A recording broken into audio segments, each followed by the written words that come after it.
So after they'd done the security for the Kray funeral, in the next morning, I was on the headlines of heir to the fucking throne, celebrity gangster. That weren't what I'd kind of signed in for. I was running a set of doormen. It was like a job centre for naughty men on Friday and Saturday night when they was at work. The rest of the week they had no work, so you could get them to give the neighbour a smack in the mouth, throw the squatters out, go and get your car repossessed. You know, there was the big muscly old lumps all working on the door, and I was like a job centre for them. Well, they all got the Kray funeral. Up till that minute, criminals are supposed to collar up in the shadows, no pictures, no comment, drive a little low-key car. Right? And right from that minute, they had to be going, dun hello, interviews, chats, freedom of the press. I'm on telly, here I am. And I got the best 180-odd men I could find to do that funeral, which was three-quarters of a million people. And I've got to be honest, when they all met in my garden, 180 of what I considered the best ones I know, Mr. Glasgow, Mr. Edinburgh, Mr. Manchester, everyone I know, oh, fuck the funeral, I want to go and invade Iraq. I was like, look at that. Did that give you power? Well, I've got the power anyway, but I hadn't seen it before that I could touch. You know, the power comes with your telephone. Everyone's a cunt apart from their phone. Because you can kick fuck out of me, but if you let me get to my phone, mate, I'll fuck you.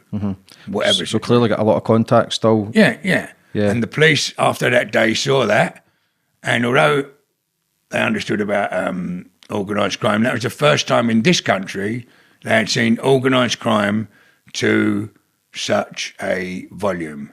Yeah, one criminal had ordered all of England's Premier Division criminals, all their own criminal CV, 200 of them nearly, all to come to London to celebrate the death of a criminal. You know, a load of these people hated each other. They wanted to shoot each other. But on that day, all arranged by one other criminal. Yeah. Well, that was their first thing of criminal organised crime. And they just, from that minute, they went, fuck, you can't have an army in England apart from the army. Yeah. So they just went out to shut me down, and that altered my whole life. They stopped every television thing I was on, stopped me writing for the magazines, changed the law legally that you now can't glamorise crime.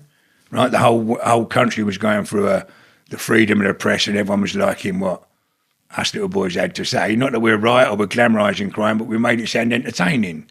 And I got Reggie Kray, regular parts in the magazines, Charlie Bronson, myself, me, Freddie Foreman, Lenny, and Tony Lambriano was working for Pink Shirts, modelling. It all went stupid. Everyone loved their books. The films, it was like a gangster chic, and the freedom of the press was celebritising us. They didn't like that. They didn't like that. No, they just put a stop on it. That no one, like Gary Bush will say to me now, Dave, with your new book, don't give it to me to be a critic, because by law, I'm now not allowed to say Dave's book's good, because that's glamorising crime. Virgin can publish my book, but they can't put a poster up saying Dave's got a new book out, because the poster is glamorising crime. Even if it says fiction or... Yeah, it don't matter. It doesn't matter. So how can... I always believe anybody can change, Dave. I always believe no matter your life. Listen, look at me, I'm not glamorising crime. So how can people better their life or change if they're trying to make an honest living? I'll tell you why. They're trying to make it, and rightly so, look like crime don't pay. Which is true. And you can't glamorise crime, which is 100% true. I say that. It might pay for the minute you're getting away with it, but you all get caught. It'll pay while you're sitting in a soft top BM with a little bird in a flat you just bought in Marbella. Then try and tell you crime don't pay is hard. But talk to you in 3 years' time when you're sitting inside for like 23 years. And your best friend's riding your bug. Yeah, of course. Yeah, then you realise it don't, and you all get caught.